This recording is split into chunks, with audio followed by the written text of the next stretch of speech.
Ladies and gentlemen, welcome to today's episode.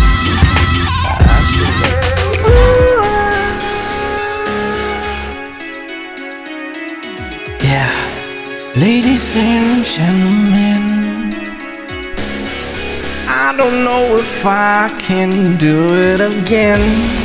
Switch another day on the podcast. First day on a Thursday on the podcast. What am I gonna call this day? Thursday. Is it Thirsty Thursdays? Is it Thrifty Thursdays? Is it Thriving Thursdays? We don't know, but we wanna make sure it's not the worst day. Ooh, coming at you on a Thursday. Not really doing a good job on the auto-tune on Thursday. Why the fuck do I have auto-tune on?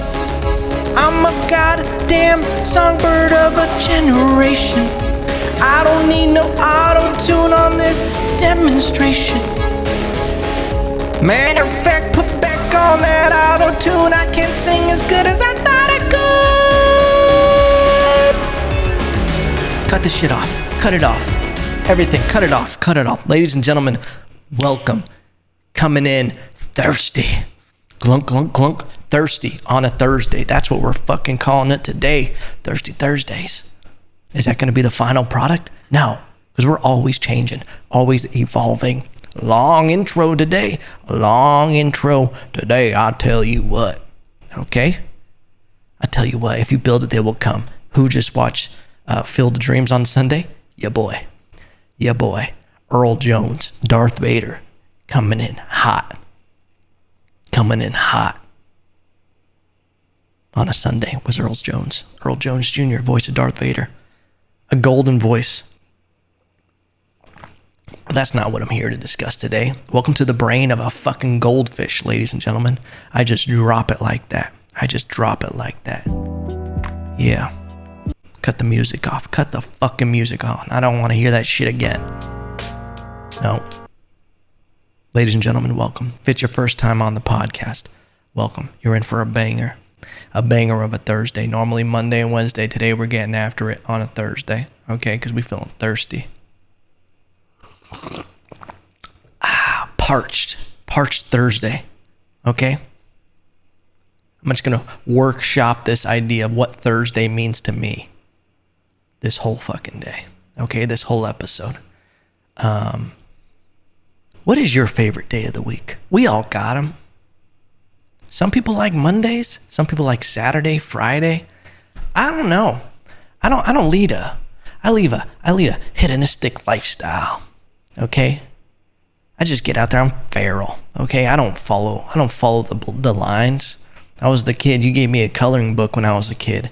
And you're like, stay in the lines. And I'm like, what goddamn lines? I don't see any lines. I don't see boundaries. Okay? All I see are opportunities. Everybody's coloring the goddamn duck and its little ducklings on the fucking page. I'm over here being like, what can I do in this top right corner that no one's going to pay attention to? I'm over here just taking my crayon and just drawing little tornadoes. That's what I was famous for. And those little Stussy S's. Do you remember that? I think they were Stussy or Stussy, whatever. You just do the 3 lines and you make a fucking S for no reason. Probably racist now. Okay? Cancel it. Cancel. I'm over being canceled. I'm over canceling. I'm over woke culture. I'm over it all. I'm over it all on Thursday. Okay? Coming at you all day. That's what we're doing. We're coming at you all day on a Thursday. Okay? My favorite day of the week? Any day I'm alive, brother. Okay? And sisters. And what other pronouns you want me to call you. Okay? When's the inflation rate kicking on pronouns? That's the real question here. When do we start watering down the value of a pronoun because we keep creating new ones? This is the issue with creating. I think we're at 78. Where is the inflation rate where it's like, these other ones don't don't matter as much anymore. Like the Casper one. Wasn't there a ghost pronoun? I want to be a ghost. Listen, I'm moving into a house in November, hopefully. Dot my I's, crossing my T's, whatever I got to do. Makes sense. I don't know. I don't give a shit. I'm going to be the first person living in this house because they're building it now. Not a flex. This is what this means to be the first people in a home. I have the opportunity to haunt it.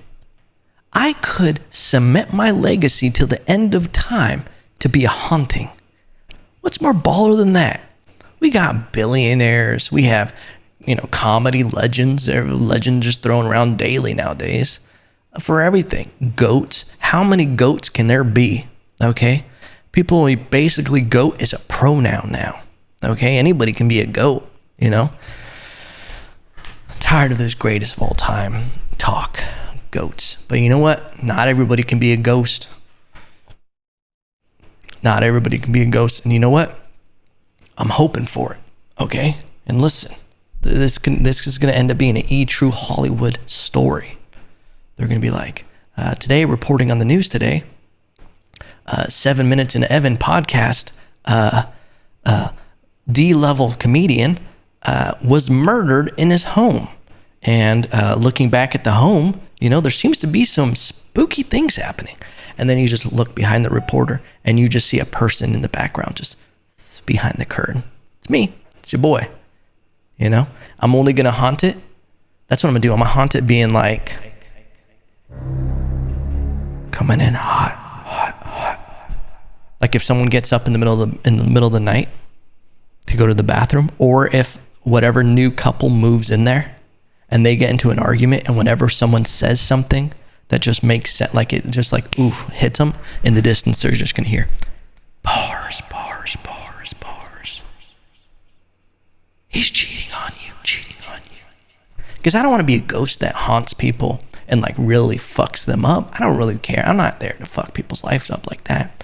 I just want to confuse them. And to be honest, I'll probably get sick of it and I'm going to regret the whole thing because most people are boring. 99% of people's lives are boring. It's cool to post on, social media and everything seems so cool and fun. And movies are an hour and a half long. Okay. That's why haunting movies seem cool, because it wraps it up in 90 minutes. Okay. You're getting the cliff notes, the greatest moment of those people's lives in that home. It's only like, that's what it would end up being, is 99.9% of my life as a ghost would be sitting there listening to wives tell their husbands about their days. Just be like, I'm fucking Debbie. She just doesn't pay attention. And I can't believe she said that. And the guy's like, yeah, no, that's totally fucking crazy that she just thinks that she can say that. No, I think you're totally right. I don't think all lives matter. Okay. It's gonna be my life as a ghost. And then I'm gonna have to end up murdering these people just to try to get some more exciting people into my home. Okay. And then why haven't we seen a haunting movie like that, where it's just the ghost is tired of haunting these people because they're boring as fuck? Okay, I'm gonna write this script.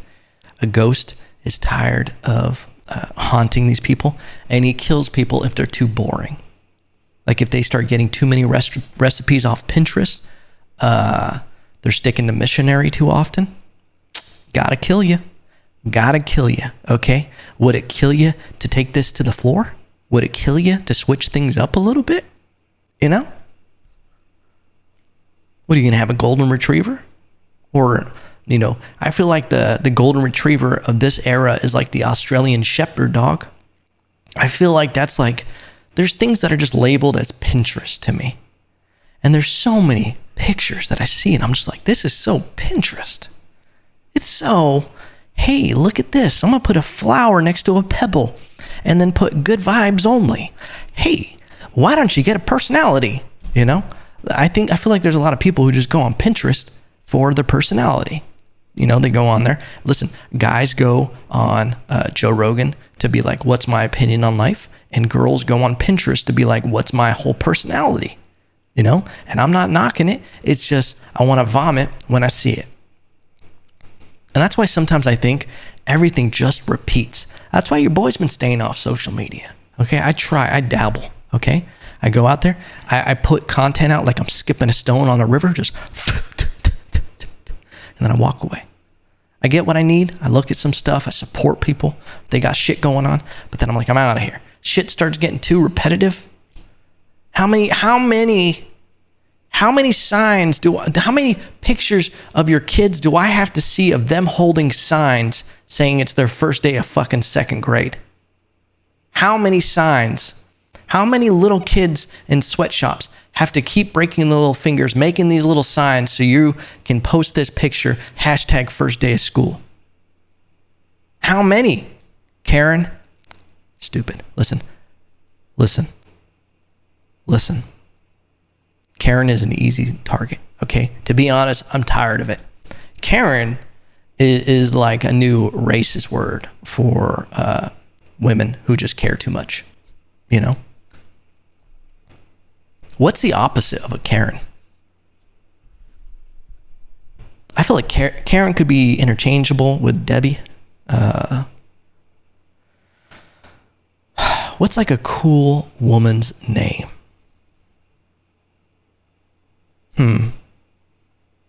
I got nothing. It's always a made-up name. Women want to change it. How many Karens do you think are going to be born now? That name is going to go extinct. It's going to go extinct. But you know what? I also thought the name Jesus was going to go extinct. But Hispanic people love it. I think Hispanic people are 100% keeping up the name Jesus. I don't even think I've ever met a white person named Jesus. Jesus wasn't even a white person. Let's be real. I've never actually met a non-Hispanic Jesus. Dude, Hispanics take that so serious. All the candles, dude, every candle that has Jesus Christ on it or a Mother Mary, all Hispanic people. That's the only people buying those from 99-cent store, okay? Because that's the only place I see them sold, or in Walmart, okay? And listen, your boy shops at 99-cent store. There's some stuff I'm like, I'm not going to go to a regular store and pay $4.39 if I can get it for 99 cents at the 99-cent store. Here's a fun fact. Here's do-do-do. Welcome to Thrifty Thursdays, baby. Here's a tip. Looking to save some cash? Check out Thrifty Thursdays. Listen, here's a pro tip. Your boy, here's the thing. Your boy's been on this mogul life for a minute. For a minute, I've been trying to get it in on my own, okay? Fuck the man, fuck corporations, get it on your own. That's my life. Hedonistic lifestyle, whatever. Listen, I'm gonna tell you right now. The way to save money is sometimes it's not making more money, it's spending less money. Or you can cut it, especially those budget months. You just gotta cut them coupons. 99-cent store. You gotta get it early in the morning when they get shipments in. A lot of the 99-cent store stuff, because I did research, I was always like, man, they sell tostones, veggies, everything at the 99-cent store. And I'm like, is this good food? So then your boy went down the rabbit hole, you know? Found bunch of articles on the providers of all these different vegetables, fruits, everything that the 99-cent store gets. And I started looking through the distributors and everything of who is providing it. And then I find out, I've talked, this has been verified from 99-cent store employees, is that there is no difference between the veggies and fruits given to the 99-cent store versus the quality of food given to Whole Foods. And a lot of times, they're all the same distributors. The same distributors that handle everything except for Trader Joe's. Trader Joe's, aside from everything else, is going to be the best bang for your buck, except when it comes to poultry and when it comes to meats. Meats, you're going to want to go to like a Vaughn's, something like that. Catch them on like a Friday. That's when you're going to get the best deals. And Costco has great deals on meats and poultries, but everything else, Trader Joe's. But here's the catch. Veggies, if you don't want to go the traditional route, 99-cent store. And here's why. Appearance. Sometimes you look at them and they're what you call B-rated veggies and fruit.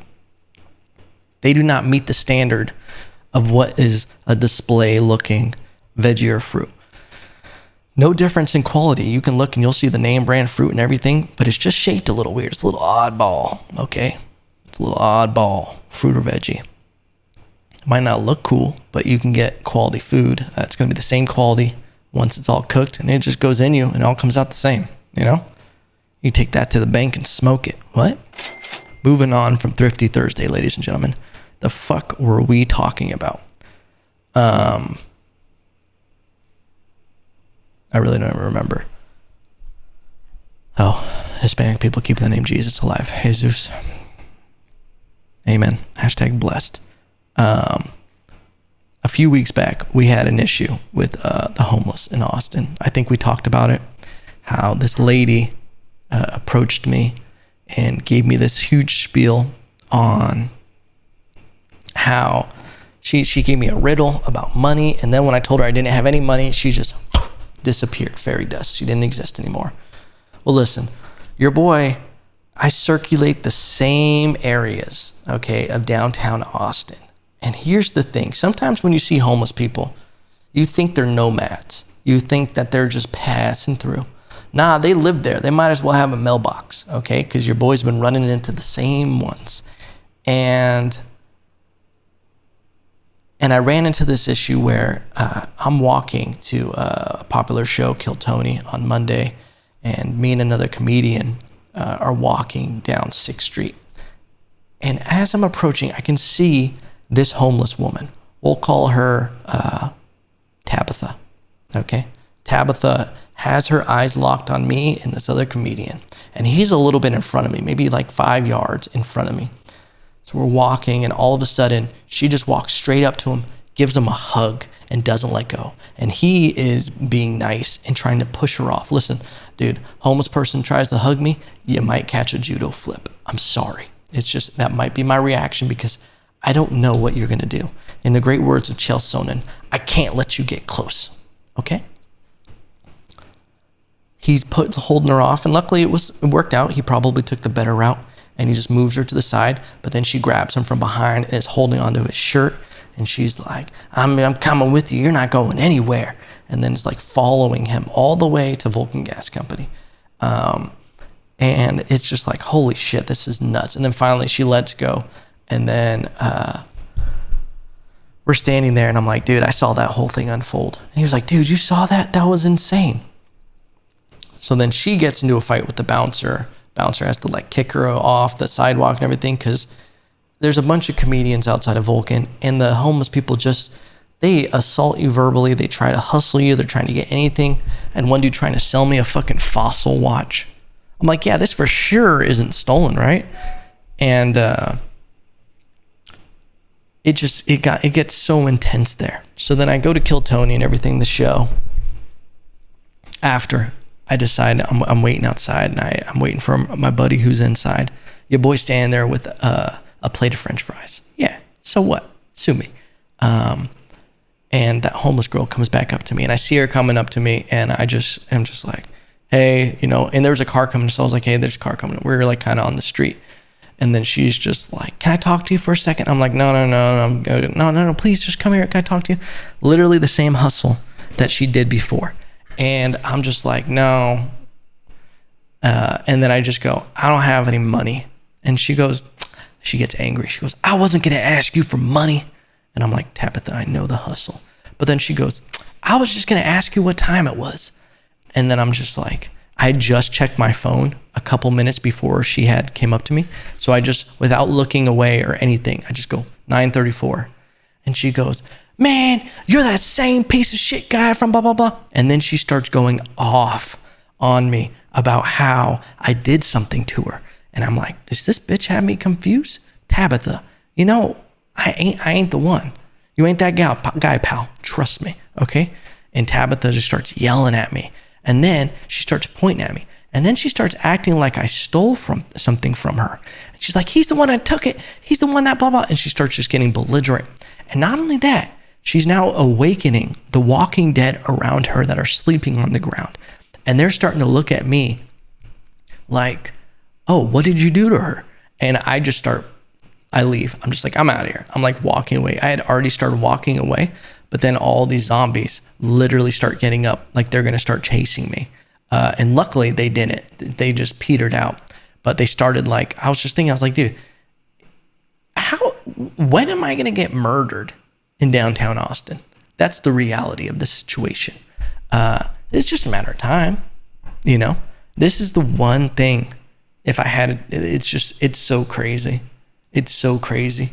And I think this is like the reality of it is it's people who don't have to deal with homeless people on a regular basis.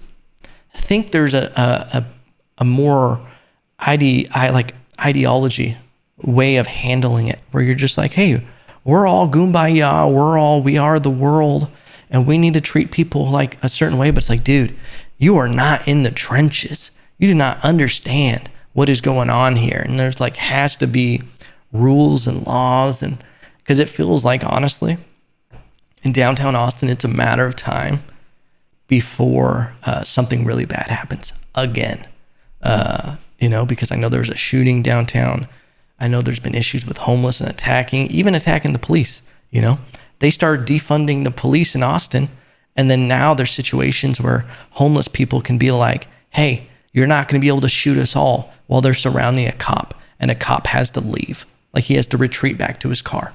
How fucking insane is that? But I feel like it's they got to figure out something. They said they were doing something about the tents, but dude, there's still nicer tents than it still looks like a campground down there. Okay, it still looks like a campground. It blows my mind with some of these laws and situations that people vote on and things they don't vote on, because I have no idea. I don't think it was a vote for the Texas abortion ban, if we're going to talk about it. I think it's fucking insane. I think it's crazy. I think women should have the choice to do whatever the fuck they want. I'm not, especially if it's for religious purposes. Okay, listen. You can go to school wizardry. You can do whatever you want, okay? But when you start like doing shit like that now, yeah, I don't fuck with that. But these weird laws, that was like the weirdest tangent we just touched on. And we're like, nah, we're not even going to get into that. I saw in San Francisco, they're proposing a bill to pay people to not shoot people. Let me pull this up so you guys get some real shit. I should have had this already up, but we're not professional today. People to not shoot people. Okay, so this is a real thing. And apparently they've already passed this. San Francisco will pay people to not shoot at others. Wow. The program called Cash for Criminals has already been launched across the Bay in Richmond in an attempt to curb gun violence. San Francisco is trying something new to combat an uptick in gun crimes, paying people not to shoot at others. This is the nuttiest shit that I've ever fucking heard in my life. The city says that they plan to identify 10 people for the Dreamkeeper Fellowship, a pilot program. The criteria being considered includes those at high risk of being involved in a shooting, either as the victim or as the shooter. The 10 people will receive $300 per month in exchange for pledging not to be involved in a crime involving a gun. They will also be paired with life coaches as part of the program. All 10 are eligible to receive an extra $200 a month for reaching goals set by the program. These include at work, in school, or acting as a mediator of their community. Shootings have spiked in this city this year with 119 record gun crime victims in the first half of the year, which is double the number during the same time frame in 2020. I'm sorry. Are you talking about in the city that defunded the police the hardest? Gun crimes doubled? How did that happen? And while this is not a laughing matter, how fucking silly. Like, we're pretending That defunding the police wasn't a bad idea. That it was cool just to be like, yeah, we're going to let the criminals run Gotham. And now it's like you're paying criminals for your safety. Oh, I'm sorry. What is this, the mob? What is this, the mafia? Where you got to pay criminals to not take your business apart? It's literally paying bullies to not beat you up for your lunch money. It's like, hey, just don't beat. Listen. Normally, we'll call this kid Brett. I had a bully named Brett when I was in 4th grade. He was a redhead. Looking back, he was a redhead. He was probably dealing with a lot of anger just being a redhead. So, Brett, if you're watching, I forgive you. Okay? And he was 2 grades older than me. No, he was 3. He was a big fella, big hoss. And he had a mole. I just remember his mole. Anyway, shout out to Brett. I love you, man. I hope you're doing good. But it'd be like, hey, Brett, I know you beat me up and take my $4 for my lunch. What if I give you $8 every week instead of you even beating me up for the process? If you can hold off on beating me up for $4, I'll give you $8. Now, does that sound like a deal? And Brett's like, well, as a businessman, yes. That sounds lucrative. I'd be a fool to say no. That's literally what San Francisco is trying to do. That's the wildest shit ever. Because how many criminals are going to come out of the woodworks? Because all you got to do is shoot people for a while, and then you're like, hey, I want to be part of that program. Or you just go in there and you're like, hey, I'm looking for a job. And they're like, well, what do you want to do? Not shoot people. You're hired, $300. And be like, I think I need a raise because I was thinking about shooting a lot of people. And they're like, I mean, that's just good sense, You're hired, I think I need that $200 incentive because my trigger finger is real itchy. Done. Anything else? It feels like every day, it feels like we just stray farther from God and are just getting closer to the apocalypse.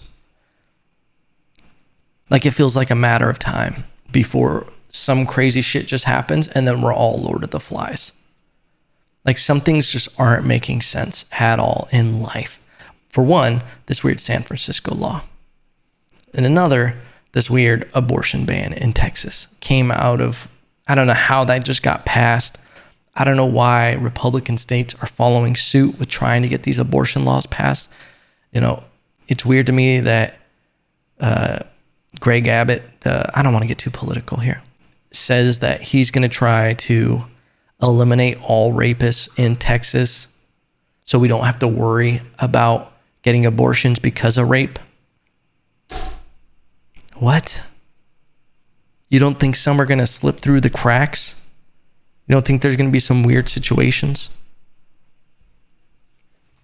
Blows my mind. It also could just be a tactic to be like, well, we need to make sure fucking Texas stays Republican, so we have to thwart a few of these Californians from moving out here. It could work. It could work. Dude, some sad news that bummed me out. If you don't know, comedian Kate Quigley. Hilarious individual. Very funny girl. Met her at the Hollywood Improv. Saw her perform there. And met her just in passing. Just quick hello, kind of thing. Always been one of my favorite comedians. Super chill. Just from all the comedians I know that worked with her, just a super good person.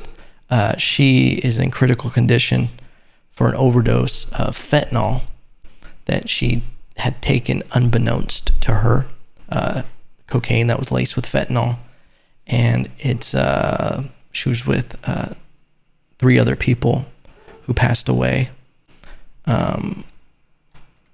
Another was a comedian that I just wasn't, I didn't really know of him. It's a bummer, obviously. But there was another actor who also overdosed on fentanyl. Williams was his name, actor. And the whole point, the names don't matter. as much. Obviously, every life matters in this situation. But the thing that has stuck out to me is how Fucon Johnson was the comedian who's supposed to be another great person. But what stands out to me is, dude, these drugs are so fucking scary. Fentanyl. This drug is so fucking scary. And I understand that people are addicts and people are, people do cocaine. I get it. I'm not a cocaine supporter. I don't want anybody to really feel the need to do it just because there is no real upside to doing it. I understand that people do it and people can do whatever the fuck they want to do. But it's sad, when you hear about these situations. There's nothing, there are obviously other stuff out there, but there's something about when these, overdoses that happen due to a substance that you didn't know was in there. It breaks my heart. I had a buddy last year who overdosed on opiates, and fentanyl was a part of that issue. You get these pills, and you don't know what you're taking, and then it's a sad ending. And being someone who, when I was younger and going through hard stuff, losing my brother and stuff like that, there was a period of time where I took opiates, taking Vicodin and everything like that, just to feel normal, just to have a little bit of escape. So I understand the mentality of why people want to escape and take certain things. But I remember one time, and it was actually my dad who told me this, and it always kind of stuck with me, was when I was going through something. I forgot what it was. I think I got caught drinking at a party or something when I was 17. I was a pretty good kid in the sense of like what I did, but my parents were heightened on what they wanted me to do because of, losing a son and everything. A little too strict, because once I got in college, I fucking popped the top. I went crazy. But I remember my dad being like, I think he knew that why I was acting out and why I was trying to do stuff. And he said, Mijo, he says, no matter what you do, what you take to try to escape problems, he says, those problems are still going to be there in the morning, and you're just going to feel worse. And I remember that kind of sticking with me and being like, there has to be a point where I kind of stop doing what I'm doing and find a better way to handle these problems, find a better way to escape problems. And I just say that because, man, I've been in that place where you don't think that there's another way to handle something. You don't feel like you're going to make it out of this thing, that you're always going to have to cope in some weird way. But like, to me now, the idea of taking pills, it hurts my soul, of me taking them, of me, even that sensation of what they would make me feel. I remember it was probably a couple years ago, I took like a quarter of one just because I wasn't feeling good. I was sore. I think I had a problem from jujitsu. And I remember I took like a quarter of one and I felt gross because I remember how it made me feel. And I think I threw all of them away. I was like, no, I'm not doing this. So whenever I see someone overdose from fentanyl, and obviously this situation was cocaine and everything. Hey, cocaine's a hell of a drug. People like to party. Do you, boo? Okay. But it's this bigger problem. And this is why sometimes I get annoyed of when people are talking about the pandemic, when people are talking about something with such a small, fatality rate. Something the news will never talk about, no big change will happen, is the opiate crisis. The amount of overdoses from prescription pills that doctors are legally giving is such a bigger pandemic than what we're experiencing with COVID. And that's just 100% the truth. You want to talk about ventilators and everything like that? Look at fucking opiates. Look at the kind of shit that does to people. The kind of addiction you develop. There's some crazy, it's something like after 40 days on pills. So if you have chronic back pain, you have certain things going on in your life. If you're taking these, after a certain period of time, your body has no choice but to be addicted, and now it needs it. And that's something I feel like people don't look a lot or aren't aware of, because doctors prescribe it. It must be good. That's why I don't really trust doctors too much. And I'm like, these people are just making money off people's problems, not trying to give them an alternative because this is a quicker fix, and they make money from it. Yeah, that got dark quick. But I just want to touch on that too. Prayers to Kate quickly. It looks like she's going to be okay. I hope so. And anybody dealing with that, fentanyl, opiates, whatever kind of, depression things that you're dealing with, try to find a way every day, do something that gets you closer to the sunlight, whether it's, if you're starting to have problems with this or different mindsets, start doing small things daily that help you get back to that sunlight, baby. Okay. Whether that's going out and meditating, going for a walk, starting some kind of exercise regimen, starting small, doing one less bad thing a day. I get it, it's not easy, but you can make it through, baby. You can make it through. And we're all just in that process of trying to be better, We're all just broken toys, broken tools. Tools. Some of us are tool bags, all just circus freaks out here, rocking it in the free world, trying to howl at the moon. Fuck it. But ladies and gentlemen, thank you for listening to this episode. We got a little dark. We got a little too serious. We got real. But I'm never going to apologize because you know what? It's Thirsty Thursday, baby. Okay? And I am who I am at the end of the day. Because I am who I am. Okay? I hope you've enjoyed this episode. I hope it was educational. I hope it was fun. I hope it was sexy. Okay? Don't forget to like, comment, subscribe, share it with your friends. Share it with your friends. Remember, for better, I still love you. And I'll see you Tuesday. Ooh, Tuesday. But today is Thursday.